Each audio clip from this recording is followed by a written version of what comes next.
नमस्कार विद्यार्थियों। Working capital management का जो अंतिम कंटेंट है उसमें हम आज मुख्य रूप से कार्यशील पूंजी को प्रभावित करने वाले विभिन्न तत्वों की व्याख्या करेंगे।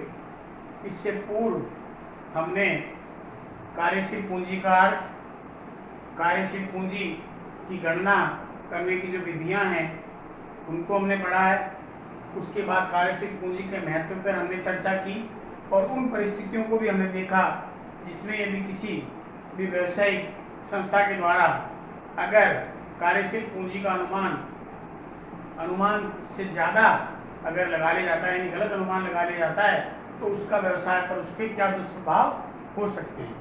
आज जो एक अंतिम कंटेंट है उसके बारे में हम अध्ययन करेंगे कि what are the main determinants of working capital, यानी कार्यशील पूंजी को प्रभावित करने वाले कौन कौन से तत्व होंगे। इसका तात्पर्य यह है कि व्यवसाय में कार्यशील पूंजी की अधिकता या कमी बहुत सारे तत्वों पर निर्भर करती है और उन तत्वों को हम जो है वो एक विभिन्न बिंदुओं के माध्यम से हम इसकी चर्चा करेंगे। सबसे पहला आता है नेचर ऑफ बिजनेस। देखिए, किसी भी व्यवसाय में कार्यशील पूंजी कितनी होनी चाहिए ये उस व्यवसाय की प्रकृति पर निर्भर करती है। व्यवसाय अलग अलग प्रकार के हैं। कुछ व्यवसाय ऐसे होते हैं जिनके द्वारा किया जाने वाला उत्पादन जो है उसकी मांग जो है वो पूरे वर्ष पर्यंत रहती है, यानी उसकी डिमांड जो है पूरे वर्ष पर्यंत रहेगी। तो ऐसे उद्योगों को कार्यशील पूंजी की अधिक आवश्यकता होती है। कुछ ऐसे उद्योग होते हैं जिनके जो है सीजनल प्रोडक्शन होता है, जैसे शुगर है, चीनी का उत्पादन जो गन्ने की फसल आएगी तभी होगा, या जैसे वुलन का काम है तो उनकी जो डिमांड होती है वो केवल सर्दियों में होती है। वुलन प्रोडक्ट जो उसकी डिमांड सर्दियों में होती है, लेकिन उसका उत्पादन वर्ष पर्यंत चलता है। तो अलग अलग प्रकार के जो उद्योग हैं जिनकी प्रकृति अलग अलग प्रकार की, कुछ ऐसे हैं जिनकी पूरे वर्ष भर ही डिमांड रहेगी, ऐसा प्रोडक्ट जो है जिसकी डिमांड पूरे वर्ष भर रहेगी। तो ऐसे उद्योगों को जिनकी प्रोडक्ट की डिमांड वर्ष भर है तो उसका मतलब उनकी उत्पादन प्रक्रिया भी वर्ष भर चलेगी और ऐसी स्थिति में उनको कार्यशील पूंजी की अधिक आवश्यकता होगी।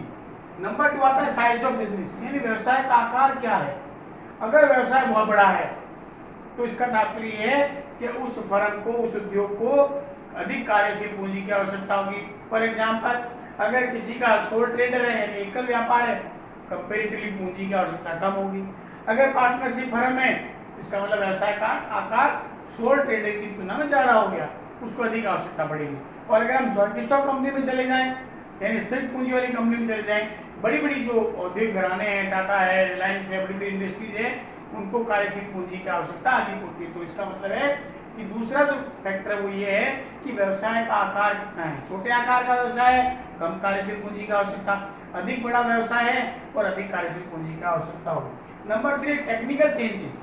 जैसा कि आप जानते हैं तकनीकी परिवर्तन कार्यशील पूंजी को प्रभावित करते हैं। अगर कोई उद्योग परंपरागत तरीके से अपना उत्पादन कर रहा है, ट्रेडिशनल टेक्निक को अडॉप्ट कर रहा है और अब वो उसको छोड़ करके वो अपनी इंडस्ट्री में मॉडर्नाइजेशन करना चाहता है, यानी वह ऑटोमेटिक प्लांट लगाना चाहता है, अधिक उत्पादन वाले प्लांट लगाना चाहता है, टेक्नोलॉजिकल चेंजेस को करना चाहता है, मॉडर्न टेक्निक को अडॉप्ट करना चाहता है, नई प्लांट एंड मशीनरी को लगाना चाहता है जो आधुनिक है, तो निश्चित तौर पर इस प्रकार का जब वो परिवर्तन करेगा तो उसे जो है अधिक कार्यशील पूंजी की आवश्यकता होगी।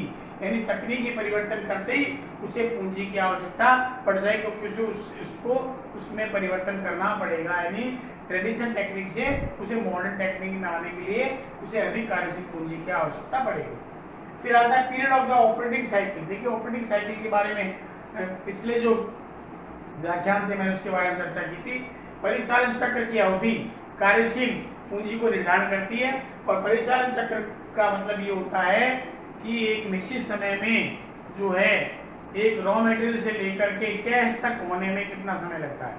रॉ मटेरियल से वर्क इन प्रोग्रेस में आता है, वर्क इन प्रोग्रेस से गुड्स फिनिश में आता है, फिनिश से गुड्स जो है वो सेल्स में कन्वर्ट हो जाता है, सेल्स से वो डेटर्स में कन्वर्ट होता है और डेटर से वापस कैश में कन्वर्ट होता है और वापस रॉ मटेरियल। इस प्रकार ये परिचालन चक्र चलता है और परिचालन चक्र की जो अवधि है उस पर निर्भर करेगा कि उसे कार्यशील पूंजी की कितनी आवश्यकता है। अगर परिचालन चक्र अवधि जो छोटी है तो इसका मतलब है कि उसे कम पूंजी की आवश्यकता है, लेकिन अगर उसे परिचालन चक्र की जो अवधि जो है वो बड़ी है, मतलब तो फटाफट अगर उसका ट्रांजेक्शन चल रहा है, उसको जो पैसा वापस रिकवर होके मिल रहा है, यानी रॉ मटेरियल से जहाँ से शुरू हुआ वो वापस कैश में कन्वर्ट हो रहा है, तो फटाफट चल रहा है साइकिल, तो उसको जो कार्यशील पूंजी की आवश्यकता कम होगी, अन्यथा उसे कार्यशील पूंजी की आवश्यकता ज्यादा होगी। नंबर 5 आता है importance of raw material in the production. उत्पादन में कच्चे माल की क्या भूमिका है। अगर किसी ऐसे उद्योग हैं, ऐसे उद्योग की नेचर है जिनमें रॉ मटेरियल बहुत बड़ा इंपॉर्टेंट रोल अदा करता है, तो इसका मतलब है रॉ मटेरियल का स्टॉक करने के लिए उसे अधिक मात्रा में कार्यशील पूंजी की आवश्यकता होगी, ताकि वह अपनी उत्पादन प्रक्रिया को निर्बाध गति से चला सके। लेकिन अगर कुछ ऐसे उद्योग हैं जिनमें रॉ मटेरियल तो कम है और दूसरे जो है उसकी इम्पोर्ट जो कम मात्रा में, जिसका मतलब उसकी कार्यशील पूंजी की आवश्यकता उसे कम होगी, उसकी मशीनरी वगैरह में उसको यानी फिक्स कैपिटल की आवश्यकता कंपैरेटिवली ज़्यादा हो जाएगी। नंबर 6 है सीजनल ट्रेंड इन बिजनेस, यानी व्यवसाय में मौसमी प्रवृत्ति किस प्रकार की है। इसको हम 3 अलग अलग स्थितियों में देख सकते हैं।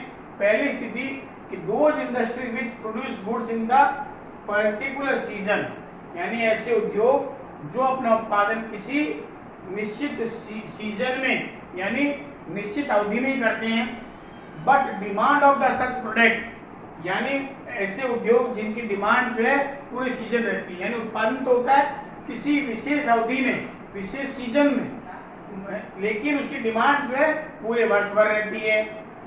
ऐसे उद्योग कौन से हो सकते हैं? Sugar industries is the best example. तो इस प्रकार के जो उद्योग हैं उन्हें कार्यशील पूंजी की जो आवश्यकता होगी वो पर्टिकुलर सीजन में होगी, क्योंकि उत्पादन जिस समय गन्ने की फसल आएगी उसी समय चीनी का उत्पादन किया जाएगा, लेकिन डिमांड पूरे वर्ष भर जो है वो रहती है। दूसरी स्थिति वो हो सकती है जिसके अंदर है those industries which produce goods in the whole year, यानी ऐसे उद्योग जो उत्पादन तो पूरे वर्ष कर रहे हैं लेकिन डिमांड जो है वो पर्टिकुलर सीजन में ही होगी। जैसे वुलन गारमेंट हो सकते हैं, यानी उत्पादन तो उसका पूरे वर्ष भर हो रहा है लेकिन डिमांड उसकी केवल विंटर सीजन में ही है। तो ऐसे उद्योगों को कार्यशील पूंजी की अधिक आवश्यकता रहेगी, पूरे वर्ष रहेगी। नंबर 3 स्थिति आ सकती है कि जो है ऐसे उद्योग जो हैं वो उत्पादन तो किसी पर्टिकुलर सीजन में ही कर रहे हैं लेकिन उनकी जो डिमांड है वो क्या रहेगी, वो जो है उसकी पर्टिकुलर सीजन में ही है। उत्पादन भी पर्टिकुलर सीजन में हो रहा है, डिमांड भी पर्टिकुलर सीजन में। जैसे कोल्ड ड्रिंक्स वगैरह आती है, ठंडे पेय पदार्थ हैं, तो ऐसी स्थिति में वहां पर केवल उस मौसमी समय में, उस समय विशेष में जब डिमांड भी आ रही है और उत्पादन भी उसी समय हो रहा है, उस समय उसको कार्यशील पूंजी की आवश्यकता हो जाएगी। नंबर 7 जो आता है वो है credit policy of the business oblique institutions, यानी किसी भी व्यवसाय की साख नीति क्या है, यानी उधार देने की नीति क्या है। आप अपने डेटर्स को कितने दिन की छूट दे रहे हैं। अगर आपकी क्रेडिट पॉलिसी टाइट है, बहुत स्ट्रॉन्ग है, आप थोड़े समय के लिए उधार देते हैं और उसके बाद में आपका पैसा वापस आता है, कि आपकी टाइट पॉलिसी है यानी कम उधार दे रहे हैं, कम समय के लिए आप ये सूचनाएं जो दे रहे हैं, तो ऐसी स्थिति में जो है वो वहाँ पर आपको कार्यशील पूंजी की कम आवश्यकता होगी। लेकिन यदि आपकी क्रेडिट पॉलिसी लिबरल है, आप अपने देनदारों को ज़्यादा मात्रा में छूट दे रहे हैं, तो आप फर्म को अधिक मात्रा में कार्यशील पूंजी की आवश्यकता होगी। उसके बाद है अवेलेबिलिटी ऑफ द क्रेडिट, यानी आपको उधार जो मिल रहा है वो कितने दिन का मिल रहा है।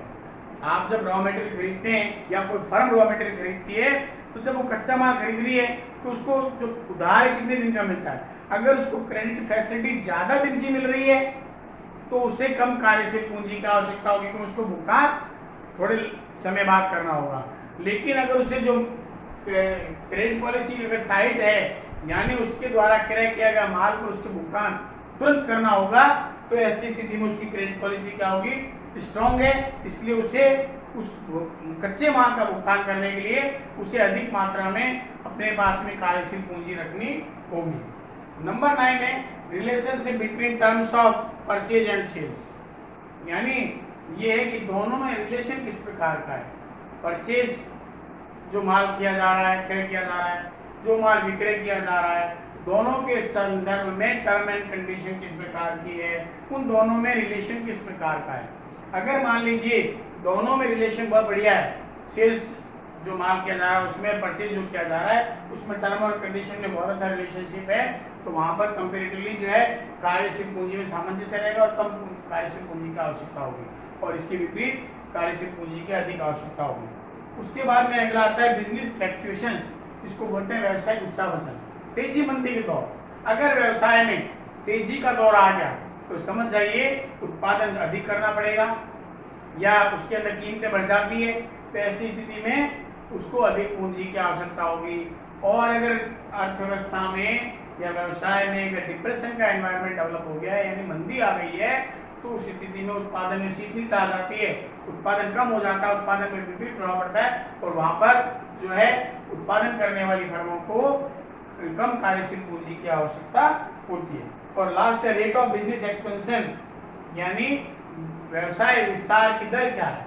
अगर व्यवसाय निर्बाध गति से लगातार बढ़ रहा है, कई बार होता है कि किसी ने व्यवसाय आज सेटअप किया और उसकी गति 1-2 साल में ही तुरंत उसकी दुगनी हो गई उत्पादन क्षमता, अगले जो है तीसरे वर्ष में उसकी और ज़्यादा हो गई लगातार, तो इसका मतलब है उसकी जो बिजनेस की ग्रोथ करने की जो रेट है वो लगातार तेजी से बढ़ रही है, और उस अवस्था में उस बिजनेस में कार्यशील पूंजी की आवश्यकता अधिक होगी। लेकिन अगर कोई ऐसा व्यवसाय है वो जो ग्रेजुअली धीरे धीरे धीमी गति से उसकी व्यवसाय की तरह है, ग्रोथ रेट कम है, तो इसका मतलब वहाँ पे उसको कार्यशील पूंजी की आवश्यकता जो है वह कम होगी। इस प्रकार से ये विभिन्न बिंदु हैं जो है किसी भी व्यवसाय में या उत्पादन करने वाली संस्था में जो है उसकी कार्यशील पूंजी को जो है प्रभावित करते हैं। कार्यशील पूंजी का अधिक होना या कम होना जो है इन विभिन्न तत्वों पर निर्भर करता है।